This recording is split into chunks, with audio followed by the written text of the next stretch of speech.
A CBF anunciou a convocação da seleção brasileira com a volta de Neymar para os próximos amistosos e o burburinho tá grande.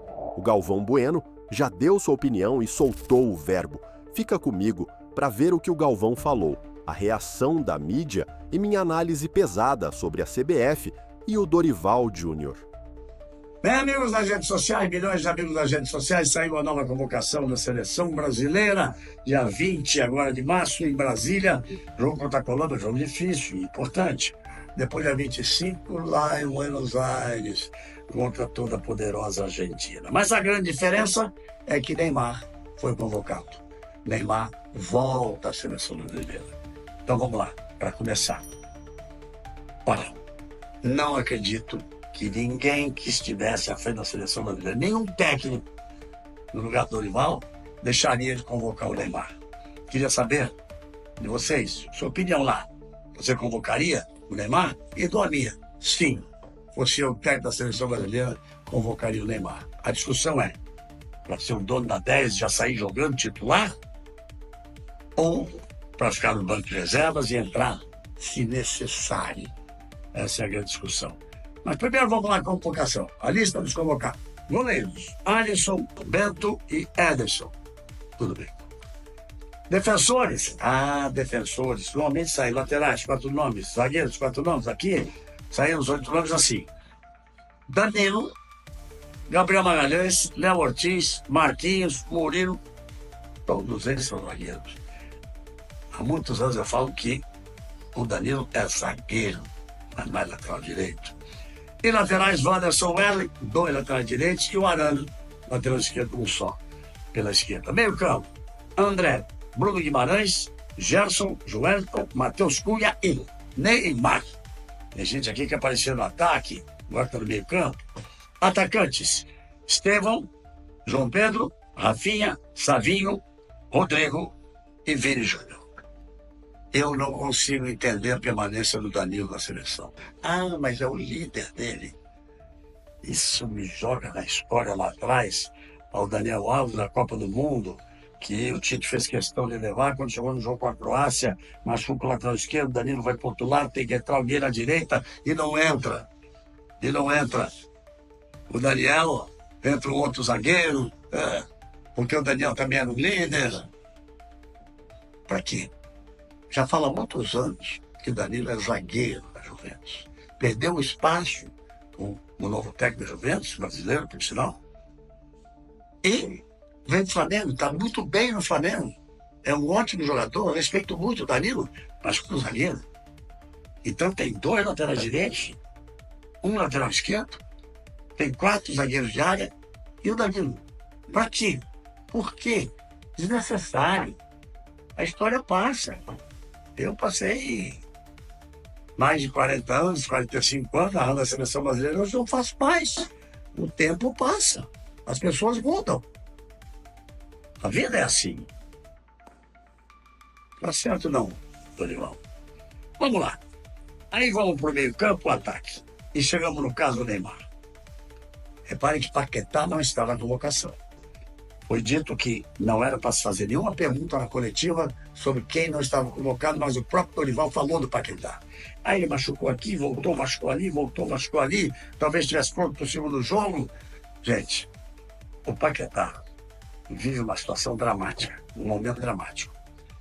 Acusado de fazer o treta lá, em jogos, para as apostas, de familiares e de amigos, ele vai entrar em julgamento agora. Deve durar umas 3 semanas, esse tempo. Pode ser banido do futebol. Com que cabeça estaria jogando na seleção brasileira? Então, já se abre o espaço para o Neymar.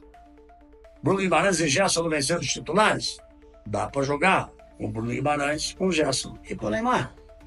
Porque o ataque sempre à frente, tem 3 caras que não podem, nenhum deles pode sair.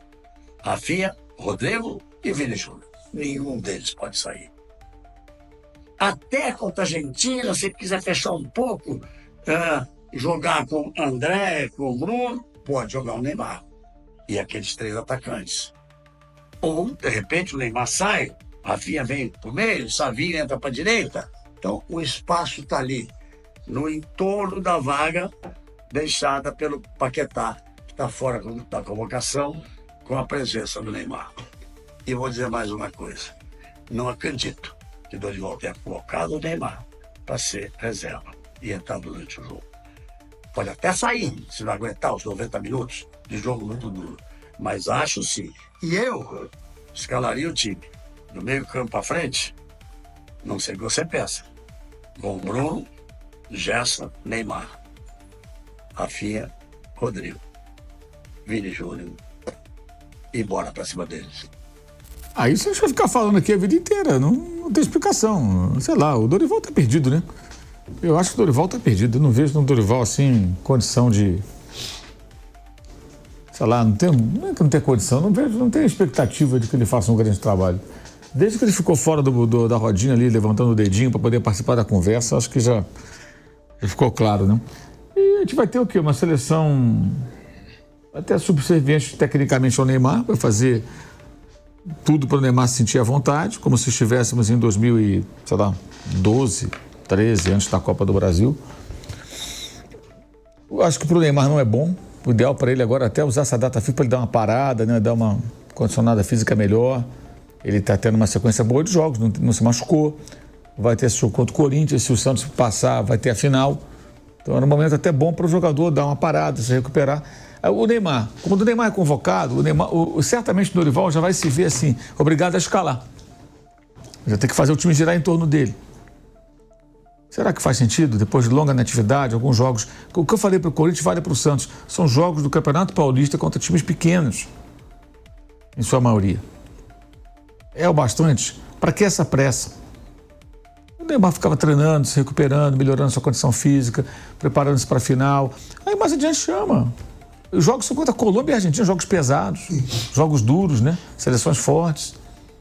A Argentina fora de casa.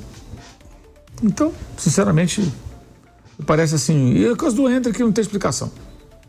Não tem explicação. Aí pode dar entrevista, pode falar, eu acho que não tem cabimento. Um jogador como ele, vale mesmo para o Estevão, tem que ser chamado sempre até para ganhar horas de voo dentro da seleção, ganhar experiência e você conhecê-lo melhor, trabalhar melhor o que você espera dele, né?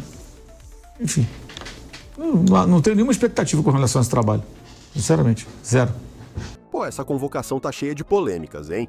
Vamos por partes. Primeiro, os pontos negativos. Não concordo com a convocação de Bento, Danilo, João Pedro e Joelinton.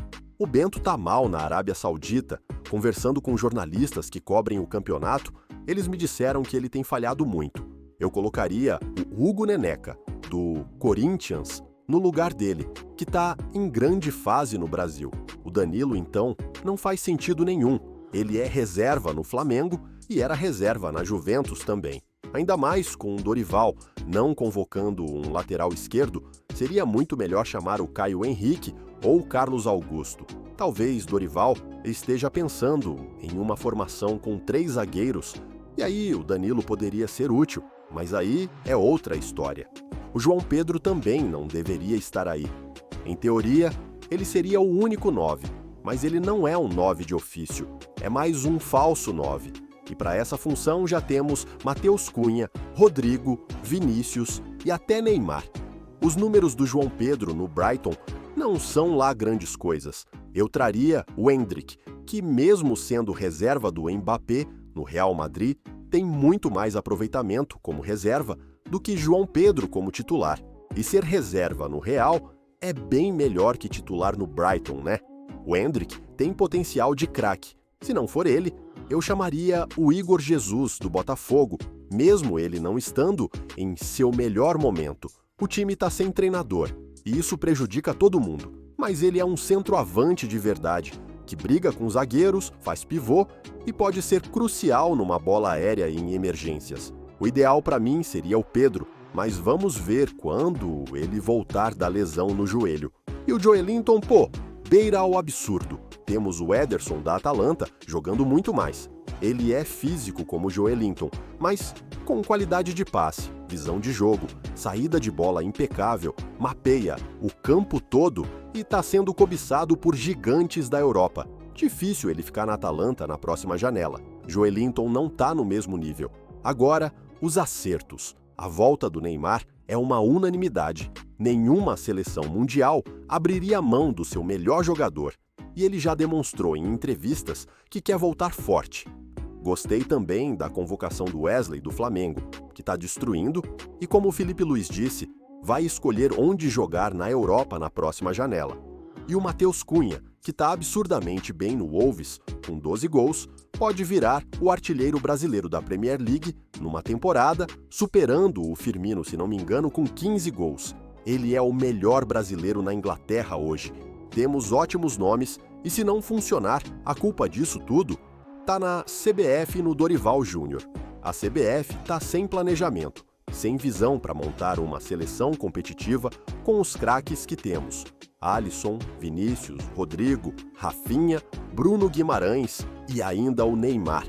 E Dorival insiste em escolhas táticas e convocatórias que não refletem o momento dos jogadores. Isso mata o entrosamento e a confiança.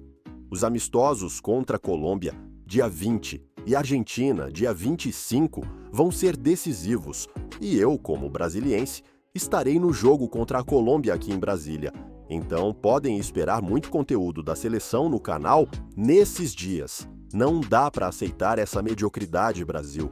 A CBF e Dorival precisam acordar, valorizar quem está em forma e montar uma equipe à altura do nosso futebol.